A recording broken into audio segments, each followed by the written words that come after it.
technical view, pound selling, crude oil, dan juga gold yang kita lihat sampai saat ini terjadi pembalikan secara singkat.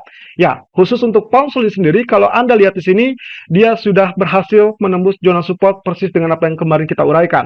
Ya, dengan areal tersebut bahkan kita sudah sempat mendapatkan teritori di bawah 1.1200. Lebih tepatnya, dia ditutup kemarin di 1.1214 setelah sentuh level low 1.1183. Ini berarti mengkonfirmasi kecurigaan kita terkait dengan hanging man yang sebelumnya muncul. Dan itu pula yang mengakibatkan potensi selanjutnya akan melirik level 1.1047. Tapi tunggu dulu.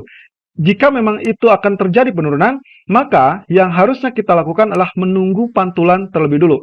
Ya, Anda lihat di sini, potensi yang terjadi adalah saat kita memperkirakan akan terjadi penurunan yang ternyata sudah terkonfirmasi dengan penembusan support.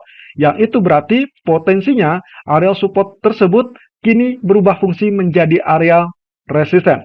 Yang artinya, kalaupun terjadi kenaikan, maka kita asumsikan level ini adalah level resisten batasan yang memungkinkan untuk dites ataupun diuji ulang. Dengan demikian, ekspektasi saya adalah terjadi kenaikan secara singkat ataupun secara cepat, lalu kemudian dia akan kembali dalam fase atau pola tekanannya. Ya, dikarenakan pola penurunan ini seharusnya akan menggapai area setinggi area triangle ataupun kita sebut dengan rising wedge. Dengan demikian, potensinya kita bisa saja ukur dari ketinggian tersebut, lalu kemudian kita pindahkan. Dan inilah yang akan kita dapatkan pola penurunan berikutnya, seharusnya akan menjangkau area ataupun target dari ketinggian ini. Kalau saya pindahkan ke bagian breakout, maka yang memungkinkan untuk terjadi adalah di zona ini. 1.1040-an atau 1.1052 kalau lebih ya.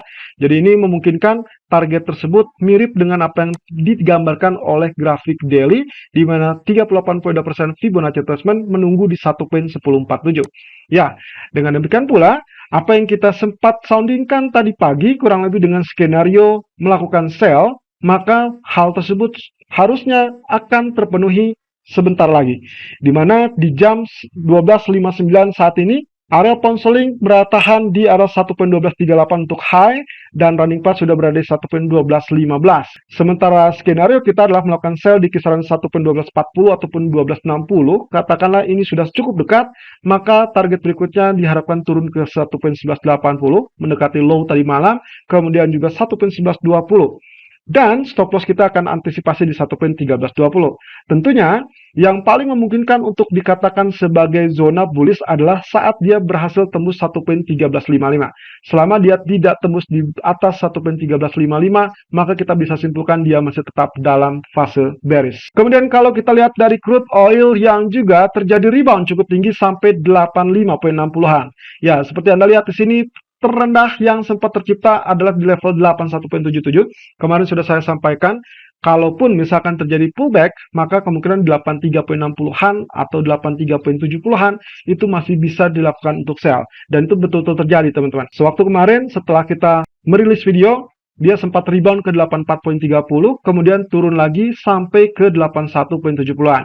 Nah, untuk saat ini, apakah dia bisa dikatakan sebagai bullish?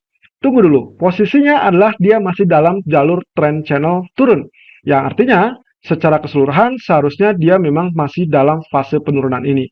Nah, tapi permasalahannya adalah kondisi tersebut tidak ditunjang dengan kondisi candlestick daily yang ternyata muncul dengan pitching pattern.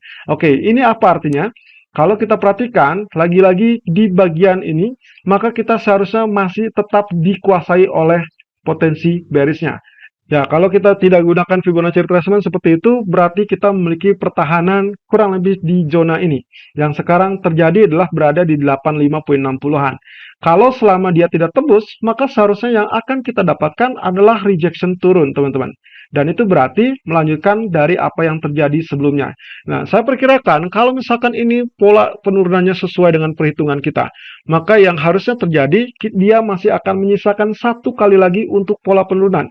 Yang mana itu berarti sangat terbuka untuk pola penurunan sampai level 79 atau bahkan 80 kembali.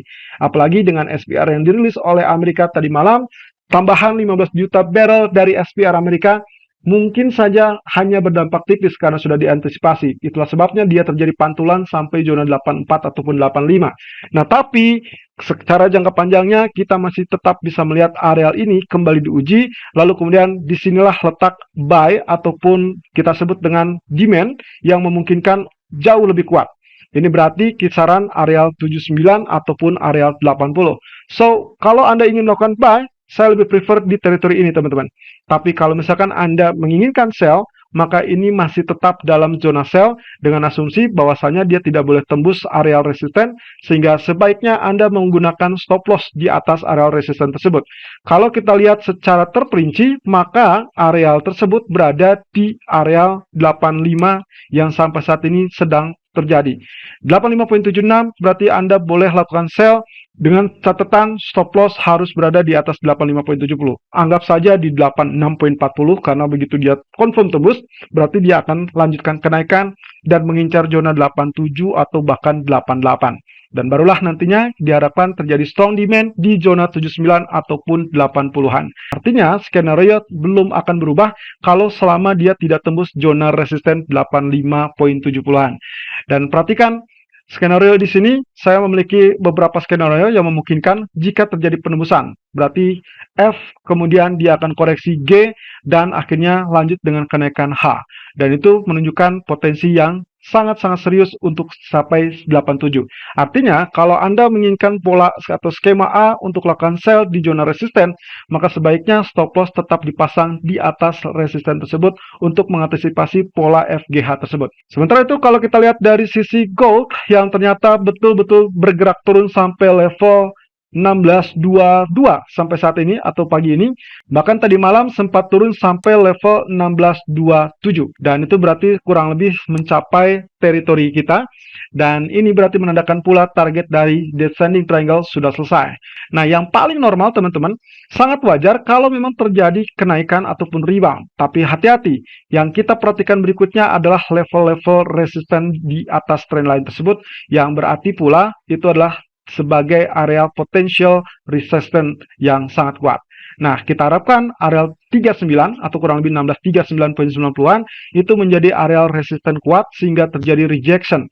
Kemudian nantinya akan uji kembali 1625 atau bahkan 1622 atau bahkan bisa bergerak jauh lebih rendah. Nah, kondisi ini akan bisa terlihat di areal H4 di mana posisinya kecenderungan untuk pola penurunan tersebut masih tetap kuat, teman-teman. Dan saya perkirakan harusnya kita masih bisa melihat areal 1614 setidaknya dalam jangka waktu dekat. Ya, kalau kita asumsikan rebound ataupun ya short correction dari sesi Asia sampai sesi Eropa sangat wajar dan kita harapkan tertahan di zona maksimum 1639 ataupun 1640, kemudian nantinya akan diharapkan penurunan kembali.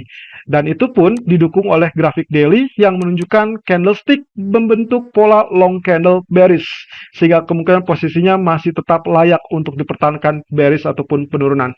Nah, kalau dengan demikian, di grafik daily dengan catatan teman-teman, bisa saja kita akan mendapatkan pantulan yang cukup kuat di 1614 dengan asumsi bahwa dia akan terjadi double bottom. Meskipun secara proses 1614 belum tentu akan berakhir, dan kalaupun jadi double bottom maka neckline cukup jauh di area 1729.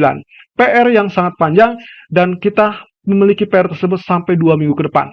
Jadi hati-hati, saya belum bisa suggest untuk lakukan buy medium term, tapi secara bertahap mungkin saja terjadi pantulan di kisaran 1614 atau mungkin di bawah itu. Nah, dengan demikian area suggestion untuk pagi tadi 1637, 1639 saya rasa masih cukup pantas untuk dilakukan dengan asumsi bahwa kenaikan akan relatif terbatas.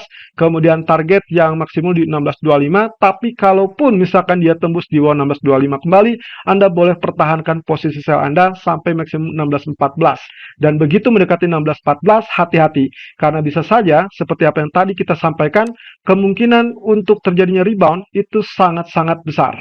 Dan walaupun kenaikannya pun belum tentu akan lebih tinggi dari 1640.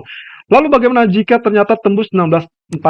Maka Anda bisa melakukan short term buy dikarenakan prosesnya dia sudah terjadi reversal bullish untuk jangka pendek. Selalu gunakan stop loss dan risk management sesuai dengan equity dan strategi trading Anda. Irfan untuk Agrodana.